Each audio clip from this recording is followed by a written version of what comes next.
of February 2022. This was deliberately leaked. This goes to your character, your trustworthiness. Who does that? From news.com.au. News.com.au. I'm Andrew Bucklow, and I've got news for you. Well, what a shocker of a week it's been for the Prime Minister. If you're not aware, in the past 7 days, a series of text messages from Scott Morrison's former and current colleagues have been leaked to the press, and they don't exactly paint him in a very good light. In the text messages, ScoMo has been called a hypocrite, a liar, a horrible, horrible person, and get this, a complete psycho. Oh, that hurts. In today's episode, news.com.au's national political editor, Samantha Maiden, will give us all the inside goss on these explosive text messages, and she'll reveal if the leaks could suggest that a leadership challenge is on the horizon.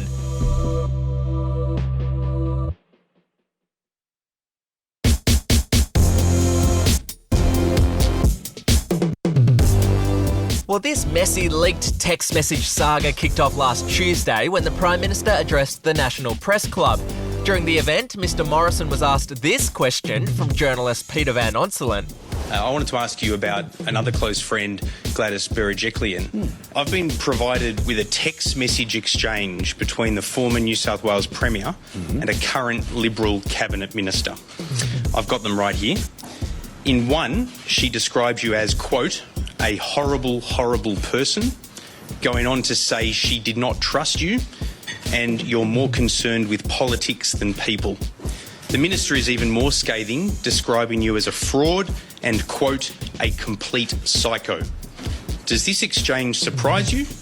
And what do you think it tells us? Well, I don't know who you're referring to or the basis of what you've put to me. But I obviously don't agree with it. Joining me now is news.com.au's national political editor, Samantha Maiden. Sam, it's been a week since that exchange at the National Press Club. What do we know about the backstory to these alleged text messages? Well, we know that the backstory was all about the New South Wales Premier Gladys Berejiklian being extremely dirty with the Prime Minister's office over what she believed was backgrounding and undermining of her approach on the bushfires. Now, she's obviously said she doesn't recall these text messages, which is sort of like a denial, but not quite. She's not completely saying that it never happened. She's just saying, I can't even remember that. It was such a long time ago. So as I understand it, one of the triggers was there was an article written in the Daily Telegraph basically saying that the Prime Minister had offered all of these Navy ships to rescue people who were stranded on beaches around the New South Wales south coast as a result of the bushfires, and that Gladys Berejiklian wasn't really acting on that, even though the Navy was happily helping out in Victoria. Now, Gladys Berejiklian at the time, sources said that she was incredibly wounded by this story, that she was heartbroken, and she didn't think it was fair or true. And as a result of that, there was a lot of aggro going on. She was furious with the Prime Minister and the Prime Minister's office, and that is the context of the text. Now, in terms of who was her correspondent, if indeed the texts are accurate, look, this is the greatest whodunit since Who Shot JR, right? We've had so many names put up, and bursting onto the stage is Peter Dutton. Now, Peter Dutton says that these claims are completely baseless and completely wrong. Why are we talking about Peter Dutton? Well, because the former New South Wales Premier Bob Carr decided to stroll onto Twitter, the place that he once told friends that he didn't think he'd ever get involved in because he wouldn't have enough time anymore to read Tolstoy. He basically has popped up like a jack in a box and said, I have got it rock solid from a media source, whatever that means, that it's Peter Dutton. And so now everybody is having in a little bit of a frenzy, such as the febrile environment in Canberra over who sent these texts, over whether or not it could be Peter Dutton. There's a long list of people apart from Peter Dutton who said that it wasn't them. Maurice Payne has denied it. Paul Fletcher has been another name that has been raised because he's close to Gladys Berejiklian. He has issued a no that, I don't know what he's saying no to exactly, but he has said no. Whether he's the person texting them or the person leaking them, I'm not sure. Matt Keane has come under incredible pressure. He's not even a federal MP. he's the New South Wales Treasurer as the leak, and that the Prime Minister keeps insisting that the person who called him a complete psycho is not a federal MP, implying that he thinks it's someone in the New South Wales Liberal government, state government. Matt Keane was gone on Ben Fordham last week and says it's not him. And so the list of people who've denied it gets longer and longer, but you'd have to say that perhaps one of those people is telling the port. Would the Prime Minister's office be trying to figure out which Cabinet Minister allegedly called the PM a psycho? Would it be a big priority for them? No, I don't think it's a big priority. I mean, I think it's the only thing, it's the greatest parlour game in Canberra, right? I mean, look, the Prime Minister presumably would have a pretty fair idea of who he thinks it is, whether he thinks it's a federal MP or a state MP. He certainly, his public commentary is suggesting he's trying to push it away from the government and put it on the New South Wales state government. And to some extent, you know, if some New South Wales state MP is telling Gladys that, you know, Scott Morrison is no good, well, so what, right? The news impact of it is all related to the idea that it's one of his own team, it's one of his own colleagues. And that leads us to Barnaby Joyce, who, of course, came out last Wednesday and said, whoever leaked this, because, you know, Peter Van Onsen has told us that the person who leaked this was the minister. He's also told us that he's had these text messages for 2 years, right? But he was never green-lighted to use them publicly. He was shown them, as it were, to undermine the tensions between the Berejiklian government and the Morrison government so he could inform his opinion and analysis, right? Basically, Barnaby has jumped up on Wednesday and said this is really bad and whoever leaked it should out themselves and, you know, come out of the shadows. And then Brittany Higgins has listened to this and gone, oh, that's funny because I remember being sent some funny texts where you had some things to say about the Prime Minister, and that's then all exploded on Friday night. On Friday night, some text messages that Barnaby Joyce sent back in March 2021 were published in the media. Mr Joyce, who was not the Deputy Prime Minister at the time he sent these texts, was trying to get a message of support to Brittany Higgins, the former Liberal staffer who claims that she was sexually assaulted in Parliament House in 2019. Mr Joyce told whoever he sent the text message to not to forward it on to Miss Higgins, but rather just convey to her what was in his message. They clearly didn't listen though, because Miss Higgins has a copy of the text messages which she leaked to the press last week. So what did Mr Joyce say in these text messages? Well, he called the PM a hypocrite and a liar, and on Saturday morning he fronted the press to make a statement. I should never have written the text that I did. I certainly never expected the text to be forwarded on. And I don't blame anybody but myself, but I never expected it to end up in the public realm. When it came to light a couple of days ago, I rang the Prime Minister immediately. I apologised. He accepted my apology. I offered my resignation, and he did not accept my resignation. And here's what Scott Morrison had to say about Mr Joyce's text messages. But, you know, politicians, they're no different to anyone else. And people say things and people feel things. People get angry, people get bitter. Of course they do. That's all of us. And so who am I to be judging someone else? His observations of me and that relationship has completely transformed his view that he had as a backbencher at a time when his head was in a very different place. Okay, Sam Maiden, what's the backstory to these texts? Well, the first thing to say, even though some people have sort of reported it in this way, they were not texts from Barnaby Joyce to Brittany Higgins, right?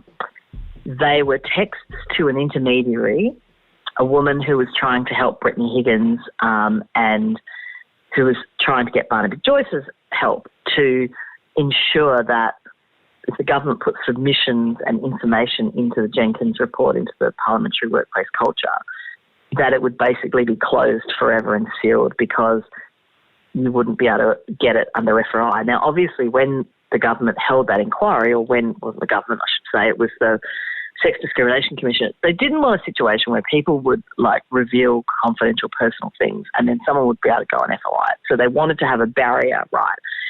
But these group of women became worried that that's all fine and good, but could this mean the government could use it as a backdoor way of restricting access to information that should be available? So that was the conversation they were having with Barnaby, and it was in that context that Barnaby responded. And I think that there's a lot of people, and this is the big question that hasn't really been answered, right, is, okay, you say you don't believe it now, but what were you talking about? Now, the text was sent to Brittany Higgins on the day of that Four Corners program, Don't Ask, Don't Tell, into who knew what in the Prime Minister's office.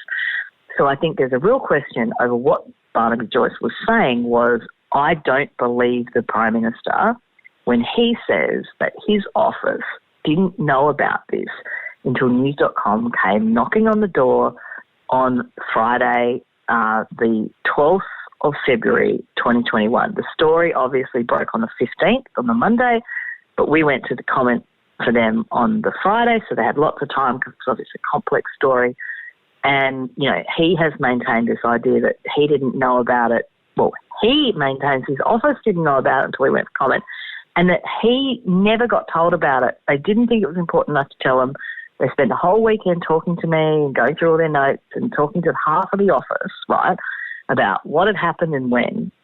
And the Prime Minister has suggested that he did not know about the story until it was published by News.com in the morning of February the 15th.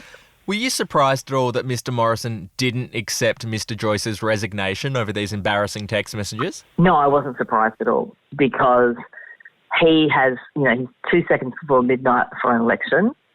And look, first of all, on a human level, right, Barnaby Joyce didn't leak the texts. He didn't even actually really send them to Brittany, right? He sent them to an intermediary and he said, tell Brittany this, right? So, you know, no criticism of the person who was just trying to get to Brittany at a time when it was impossible to get through on the phone to her. So she's just cut and pasted it and gone, oh, this is what he says, right?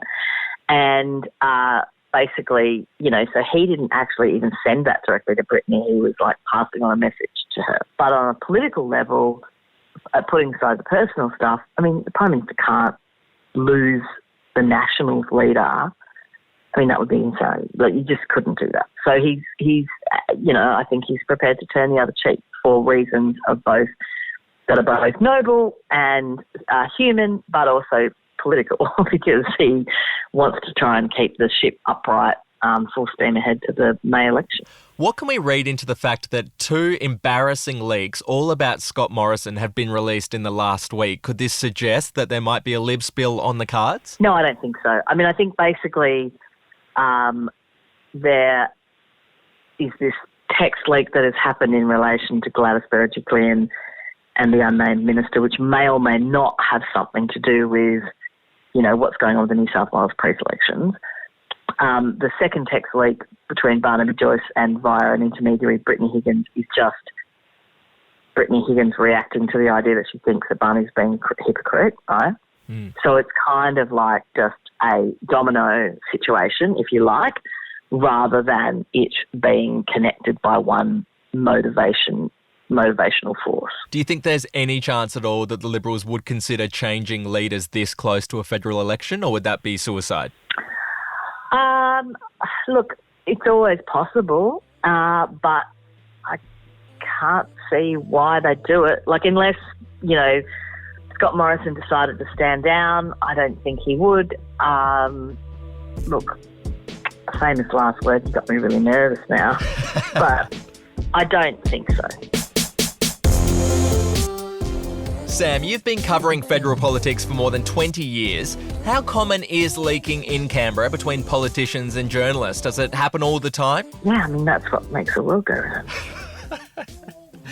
And is it usually the MPs calling journalists themselves and delivering this information, or is it kind of intermediaries? No, you've got to call them up most of the time. Look, generally speaking, when they're calling you, right, you've got full excrement hitting the fan situation, right? I mean, like, if I think back to the times when people were calling me rather than me calling them, the times I think of was, you know, between the leadership spill of Kevin Rudd and Julia Gillard, classic. Like, phone would be running hot. I'd get back to my desk, you know, they'd barely be getting out of the party room, or the caucus, they call it in the ALP, and my phone would be ringing off the hook with people offering dirt, right? And I remember thinking, okay, this is not good. And that's when you know that there might be a leadership spill, because they're completely off the chain, out of control, weird behaviour, right? The other time where I felt like they were getting a lot like that, which was the New South Wales state government in the lead up to Gladys Berejiklian going, and like they were just all leaking like complete sieves. And I don't even cover New South Wales politics, and they were calling me up, right? So that's when I thought, okay, like this is pretty febrile, like something's going on. But outside of those two specific periods, and probably actually people rang me up between the leadership spill between Abbott and Malcolm. Like there were times where you'd get cabinet ministers just casually calling you and you'd be like, oh, there seems to be trouble at the mill. But yeah, generally speaking, you call them, but sometimes they call you too. But it's only when the balance, when there's a real disturbance of the force, their calls to you are outweighing your calls to them. That's when you know that like someone's going to get necked. How do you decide whether or not to use the linked information? Well, first of all, you have to verify it, right? I mean, like, there's no point. Like, if someone says to you they've got a text, you have to verify that with the people involved and all the rest of it. Look, I tend to take the view that if they're telling me something, they're telling me something for a reason. Like, I'm not a priest. I'm not here for confessional, right? Like, I mean, sometimes they tell you things that they don't want used, but by and large, if they don't want it used, why are they telling a journalist? And what conditions are usually attached when someone leaks good information to you? Do they often say, if I give you this, you know, I want favourable coverage from you in the future? No, they'd never do that. And if anyone did that, you'd laugh them out of town. I mean, like, that would be ridiculous. I mean, anyone who'd agree to those sort of conditions would be ridiculous. But, like, no, that's not happening in politics. And, no, I would never, ever do that. I mean, what they would say sometimes is make sure that nobody knows it was me. And they always say that. We'll keep you up to date on the fallout from these leaked text messages on news.com.au. Before I go, just in case there are any politicians listening, I thought I'd share some wise advice from Thumper in Bambi.